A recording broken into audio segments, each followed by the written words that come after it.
What if the life you're living is not the life being done to you, but the life being shaped by you? Not from your actions, not even from your words, but from the deep, often invisible terrain within you. The thoughts you repeat, the emotions that you suppress, the stories you carry, the energy you radiate without realizing. What if I told you the outer world is nothing more than a mirror of your inner world? That every relationship, every conflict, every opportunity or lack thereof is reflecting something already inside of you. This isn't just philosophy. It's the foundational law of how reality works. And until you understand it, you'll feel like a passenger on a ride that you didn't choose. But once you do, you awaken. You reclaim the authorship of your reality. In today's video, we're going deep into consciousness, psychology, energy, and ancient truth to explore the simple but radical fact: the inner world creates the outer experience. Let's begin.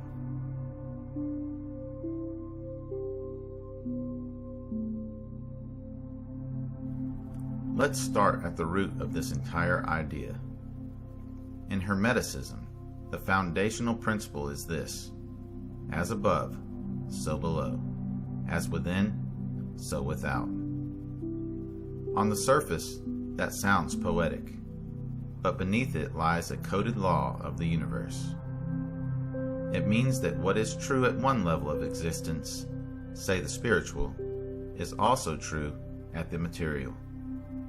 And what is happening inside of you is mirrored back to you by the external world. Let me give you a practical example. Have you ever been in a terrible mood and suddenly everything starts to go wrong? Traffic, rude people, you spill your drink, your phone dies. It's as if the world is responding to you with chaos. Now let's flip it. You're in love, inspired, peaceful, centered. Suddenly, people are kind, opportunities open, and then the synchronicities multiply.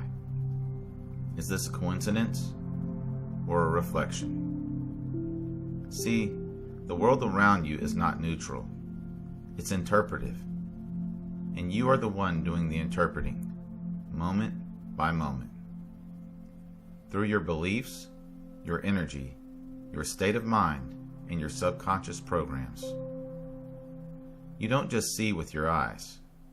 You see through the filter of your past, your wounds, your longings.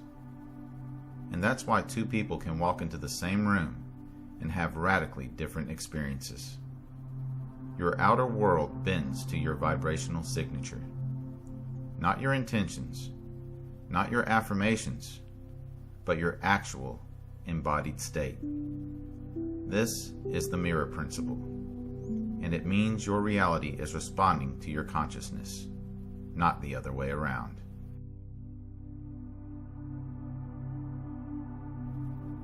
Let's go a little deeper. You've heard the saying, your thoughts create your reality. But that's only half the picture. Your emotions, the felt frequencies beneath your thoughts, are far more powerful. Imagine your inner world as an emotional landscape. If your emotional terrain is filled with unprocessed grief, rage, fear, or shame, then those emotions become the blueprint for your perception. You see threat where there is none. You anticipate abandonment even in a loving relationship. You interpret opportunities as traps. And the more you emotionally repeat a certain pattern, the more your nervous system wires itself to expect it. Let's look at some real-life examples. A person who grew up in an emotional, chaotic state might feel safest when things are dramatic. So they unconsciously attract and create drama just to feel normal. Another person who felt invisible as a child might subconsciously sabotage visibility in adulthood. They want to be seen, but the moment that they are, they retreat. Their emotional blueprint says, visibility is dangerous. Now here's the breakthrough. When you begin to feel your feelings fully, when you allow them to move through you without judgment, without repression, you begin to rewire your vibration. You shift your emotional baseline. And as your energy shifts, so does the way the world mirrors it back to you. It's like tuning a radio. You don't hear what's out there. You hear what you're attuned to. Let's talk about beliefs. Because your beliefs are not just ideas. They're invisible contracts. They're energetic permissions. They are templates that tell your subconscious what to expect, and therefore what to seek, what to ignore, and what to create. If you believe that you're unworthy, then even in the presence of love, you'll doubt it. If you believe that money is hard to earn, then even with opportunities, you'll block the flow. And here's where it gets deep. Your reticular activating system in your brain filters over 11 million bits of information every second, but it only allows in what you've trained it to see, what matches your beliefs. So if you believe that life is dangerous, your system filters the world to show you evidence of danger. This is why changing your outer world without changing your beliefs often fails. Because your internal GPS keeps rerouting you back to the same destinations. So how do you shift a belief? Number 1, awareness. First, recognize the belief by examining the patterns in your life. Number 2, feel the emotional wound beneath the belief. Number 3, challenge the belief. Is it true or is it inherited? And number 4, replace it with a new belief, but not just mentally, emotionally, energetically, habitually. Beliefs are not changed in a day. They are lived into through repetition, alignment, and self-compassion. And once a belief shifts, reality rearranges. Let's go from psychology to physics. Everything in the universe vibrates. You, your thoughts, your words, your home, your relationships, your desires. Each one carries a frequency, and like attracts like. This is not woo-woo. This is physics. Instruments tuned to the same frequency begin to resonate with each other, and human beings are no different. Your energy field is constantly broadcasting. When you're grounded in love, you resonate peace. When you're stuck in fear, you broadcast contraction. When you're aligned with your truth, you attract truth. So ask yourself, what vibration am I broadcasting right now? Not what am I thinking, what am I being? You cannot fake frequency. The universe doesn't respond to your mask. It responds to your essence.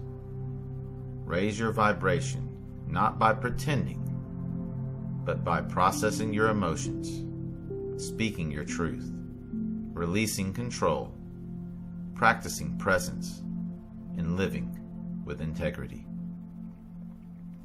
And the world will begin to change, not because you forced it, but because you finally tuned yourself into what you truly desire. Here's a deep truth.